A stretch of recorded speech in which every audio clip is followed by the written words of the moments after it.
Hello friends, मैं सुरुचि BPSC Gurukul 1 में आपका स्वागत करती हूं।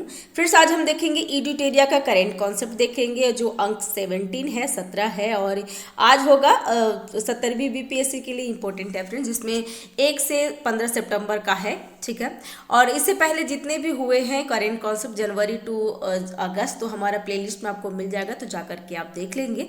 और आज का टॉपिक में हम लोग देख लेंगे। सबसे पहले करेंट कॉन्सेप्ट नहीं देखते हैं फ्रेंड्स, इसमें क्या करेंगे, सबसे पहले नेशनल, इंटरनेशनल, बिहार स्पेशल और विविध होता है ना, पहले वो कर लेंगे और फिर नेक्स्ट वीडियो में हम इसको करेंट कॉन्सेप्ट जो डिटेल्स में दिया हुआ है ना उसको देख लेंगे, क्योंकि अभी पैटर्न चेंज हो गया है तो हमें डिटेल्स में भी जानना जरूरी हो गया है। पॉइंट वन लाइनर से अभी हमारा काम नहीं चलने वाला है और आपको पता है कि 13 दिसंबर को हमारा एग्जाम फिक्स है, तो उसी टाइम होगा एग्जाम, तो इसलिए अभी पढ़ाई की रफ्तार बढ़ानी जरूरी है।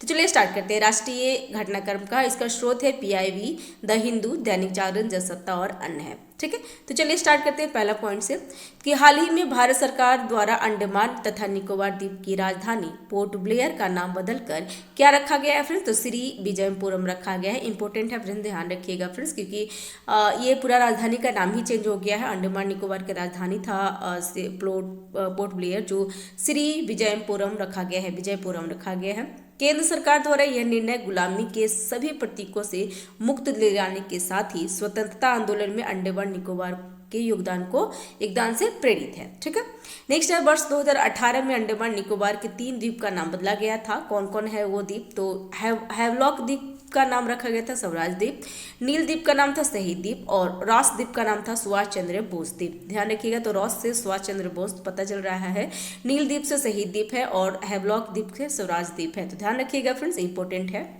नेक्स्ट है हाल ही में भारत सरकार द्वारा भारत में इलेक्ट्रिक वाहनों को बढ़ावा देने तथा पर्यावरण संरक्षण के उद्देश्य से पीएम ई ड्राइव योजना को मंजूरी दे दी गई है। तो ये योजना का नाम क्या है, पीएम ई ड्राइव योजना।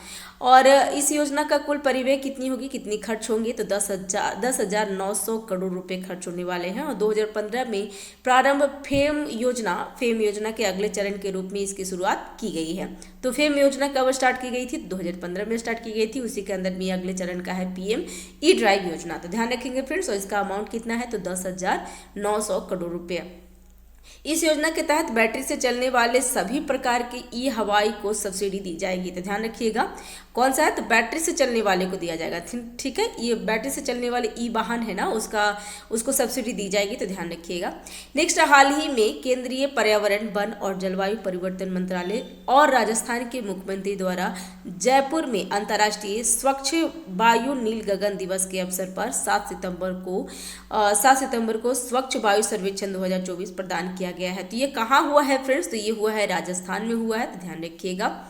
और अंतर्राष्ट्रीय स्वच्छ वायु नील गगन दिवस के अवसर पे ये हुआ है। स्वच्छ वायु सर्वेक्षण पुरस्कार 2024 जनसंख्या के आधार पे 3 श्रेणियों में दिया गया है, जिसमें क्या है, तो स्वच्छ वायु अभियान एनसीएपी के तहत सर्वश्रेष्ठ प्रदर्शन करने वाले शहरों को दिया गया है। उसमें कौन कौन से शहर आ जाते हैं, ध्यान रखिएगा। श्रेणी 1 में सूरत, जबलपुर, आगरा आते हैं, जिसकी जनसंख्या 10 लाख है। और श्रेणी 2 में फिरोजाबाद, अमरावती और झांसी आए हैं, जिसकी जनसंख्या 3 से 10 लाख है। और श्रेणी 3 में रायबरेली, नालगोंडा और नालगढ़ रखा गया है, जिसमें जो जनसंख्या है ना 3 लाख के आसपास, मतलब न्यूनतम से 3 लाख तक है। तो ध्यान रखिएगा, ठीक है।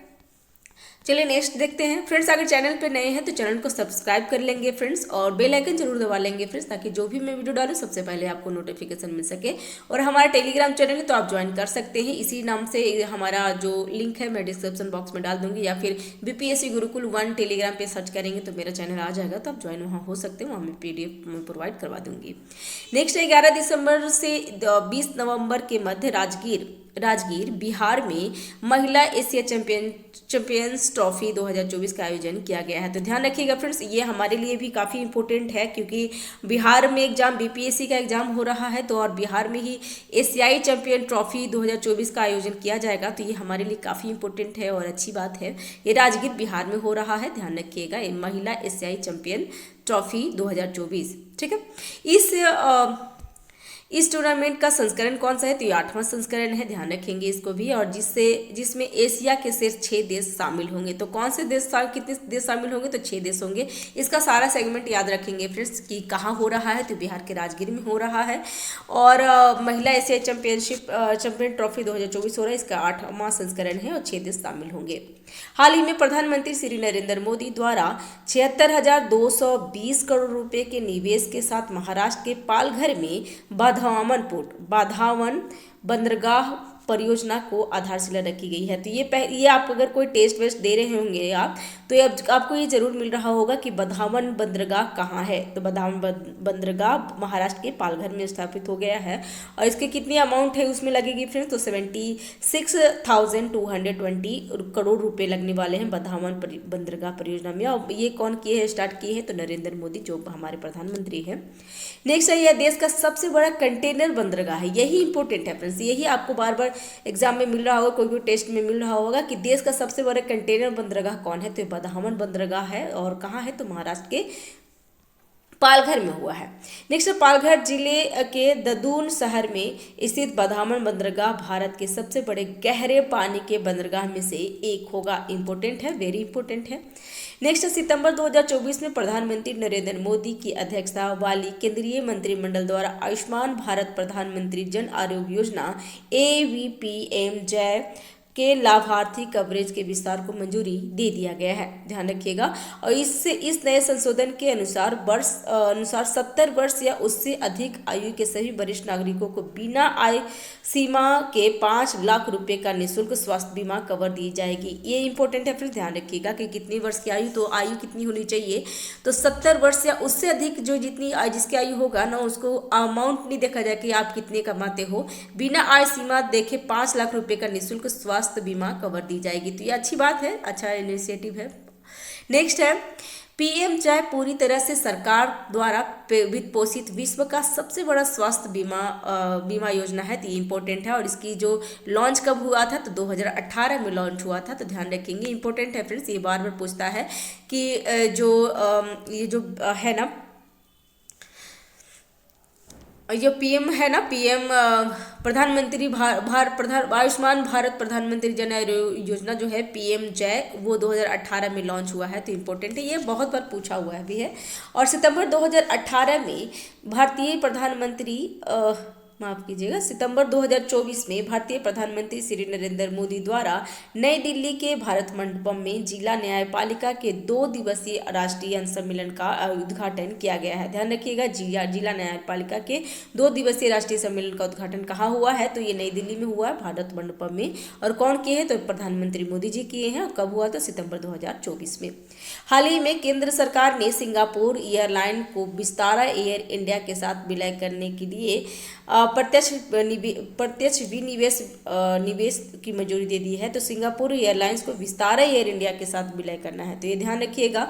और हाल ही में लद्दाख में जास्कर महोत्सव का 9वां संस्करण मनाया गया है, ध्यान रखिएगा। तो जास्कर महोत्सव का 9वां संस्करण कहाँ मनाया गया, तो जास्कर कहाँ है, तो लद्दाख में ही है, तो लद्दाख में मनाया गया है। इस महोत्सव में सांस्कृतिक कार्यक्रमों के माध्यम से लद्दाख की परंपरा तथा संस्कृति को दर्शाया जाता है। नेक्स्ट, हाल ही में DRDO द्वारा उड़ीसा के चांदीपुर एकीकृत परीक्षण रेंज के माध्यम से अंतर महाद्वीपीय दूरी की बैलिस्टिक मिसाइलों की अग्नि श्रृंखला की चौथी मिसाइल अग्नि-4 को सफलतापूर्वक प्रक्षेपित किया गया है। इंपॉर्टेंट है, काफी इंपॉर्टेंट है फ्रेंड्स, बहुत बार पूछा भी है, मॉक टेस्ट में आपको मिल रहा होगा, एग्जाम में भी मिलने की पूरी संभावना है, ठीक है। तो अग्नि-4 मिसाइल का सफलतापूर्वक परीक्षण कहाँ से हुआ है, तो DRDO द्वारा हुआ है। और कहाँ से हुआ, तो उड़ीसा के चांदीपुर एकीकृत परीक्षण से, ठीक है। और ये क्या है, तो माध्यम से अंतर महाद्वीपीय दूरी की बैलिस्टिक मिसाइल है, इंपॉर्टेंट है, बैलिस्टिक मिसाइल है, जो अग्नि श्रृंखला की चौथी मिसाइल है, ठीक है।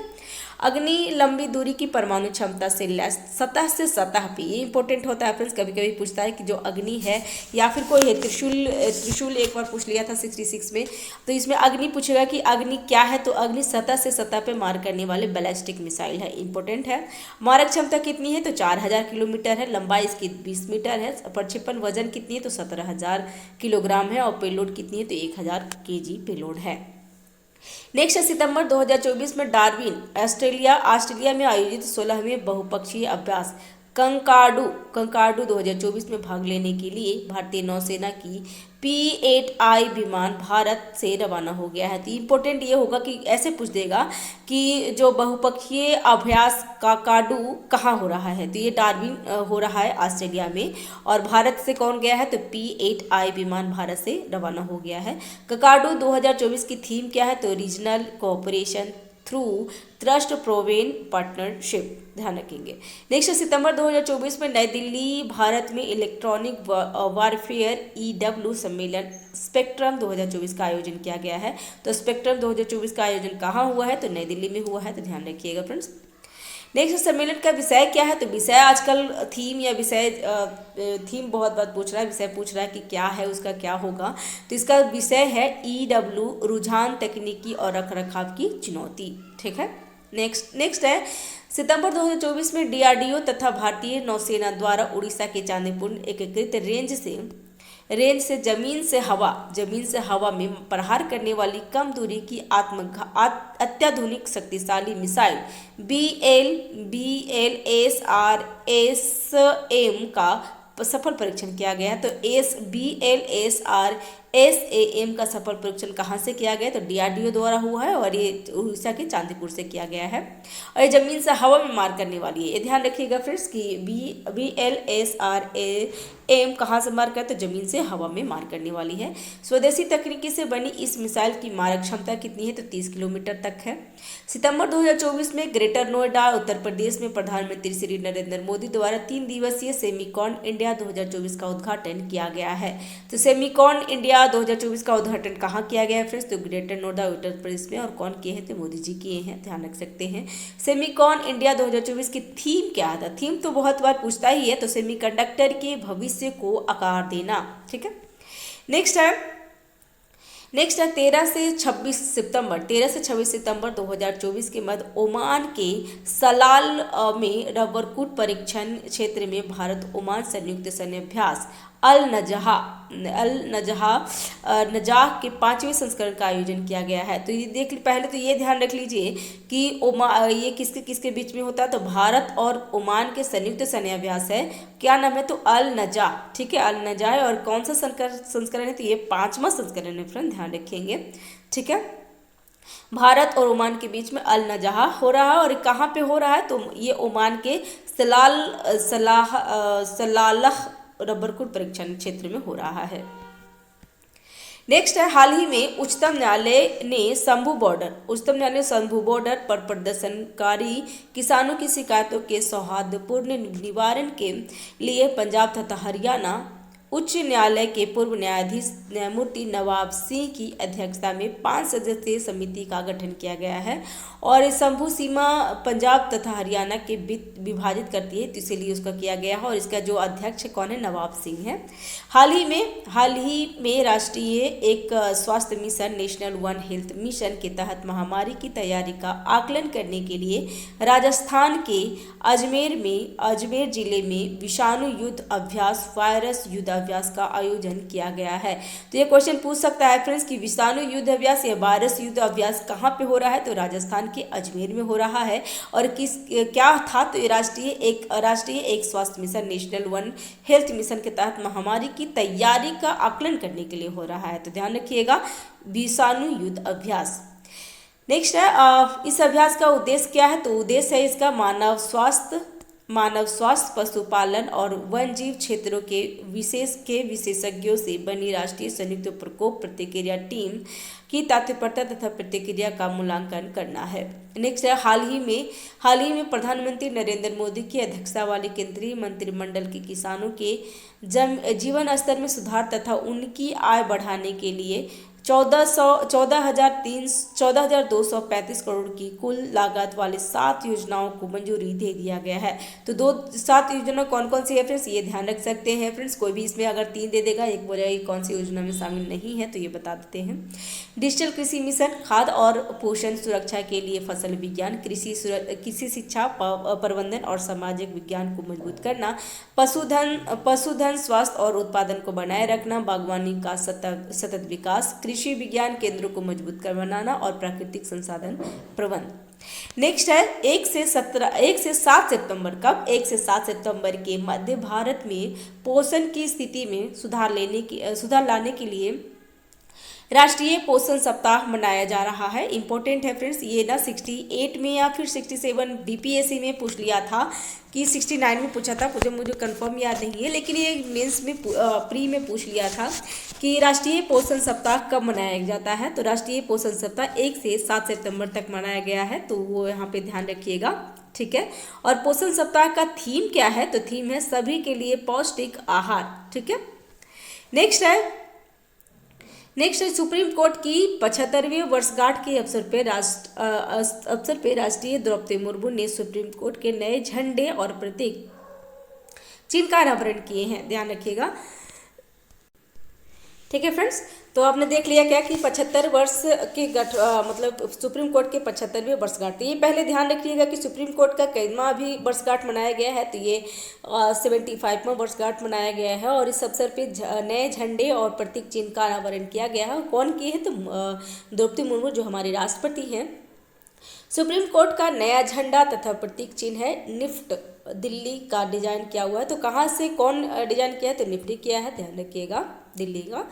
और ये हरे झंडे हैं, ये झंडे नीले रंग का है और जिसके मध्य में सुप्रीम कोर्ट का चिन्ह अंकित किया गया है। सुप्रीम कोर्ट के नए प्रतीक चिन्ह में अशोक चक्र, सुप्रीम कोर्ट की बिल्डिंग, भारत का संविधान तथा सुप्रीम कोर्ट का आदर्श वाक्य क्या है, तो ये तो धर्मस्तो जय अंकित किया गया है। तो ये पहले ये भी पूछ सकता है फ्रेंड्स कि सुप्रीम कोर्ट का आदर्श वाक्य क्या है, तो ये तो धर्मस्तो जय। नेक्स्ट, हाल ही में मुकेश अंबानी की मुकेश अंबानी के स्वामित्व वाली रिलायंस इंडस्ट्री लिमिटेड RIL वार्षिक 10 लाख करोड़ रुपए का राजस्व हासिल करने वाले भारत की पहली कंपनी बन गई है। नेक्स्ट, हाल ही में भारतीय सेना ने रक्षा पेंशन भोगियों, भूतपूर्व सैनिक और उनके परिवारजनों को समर्पित सहायता तथा सेवा प्रदान करने के लिए सुलभ सुविधा केंद्र की स्थापना की है। और इसका जो प्रोजेक्ट का नाम क्या है, तो ये प्रोजेक्ट का नाम है प्रोजेक्ट नमन। तो ये आपको कहीं न कहीं मॉक टेस्ट में जरूर मिल रहा होगा कि प्रोजेक्ट नमन किससे संबंधित है। तो प्रोजेक्ट नमन है सुलभ सुविधा केंद्र स्थापना के लिए प्रोजेक्ट नमन किया गया है। और किसके लिए है, तो भारतीय सेना के जो पेंशन भोगी है ना, उनके लिए किया गया है फ्रेंड्स, उनके परिवारों के लिए समर्पित किया गया है। और सितंबर 2024 में अरब सागर में असना चक्रवात उत्पन्न हुआ, जिससे सौराष्ट्र तथा कच्छ प्रभावित हुआ था। तो ध्यान रखिएगा कहाँ हुआ था, तो असना चक्रवात कहाँ आया था, तो ये अरब सागर में आया था। सौराष्ट्र और कच्छ काफ़ी प्रभावित हुआ था। नेक्स्ट, चक्रवात को असना नाम पाकिस्तान द्वारा दिया गया है। असना नाम क्या है, तो पाकिस्तान द्वारा दिया गया था, जिसका अर्थ उर्दू में क्या होता है, तो इसका प्रशंसा के लिए जाए, जिसकी प्रशंसा की जाए। ध्यान रखिए, असना पाकिस्तान उसका नाम रखा है और सौराष्ट्र में आया था असना चक्रवात। और कुछ दिन पहले पिछले साल में असनी करके चक्रवात आया था, जो श्रीलंका ने नाम दिया था। तो ये सब ध्यान रखिए। फिर से ये पूछता है ना कि कौन नाम दिया है, ये तो आपको इसके लिए ध्यान रखेंगे।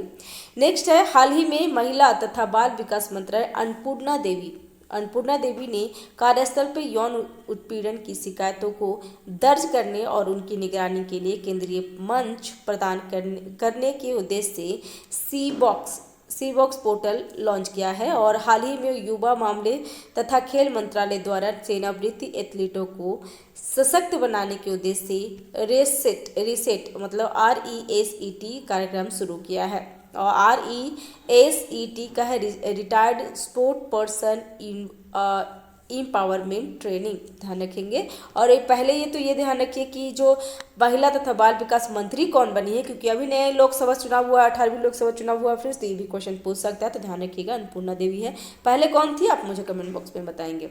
नेक्स्ट है,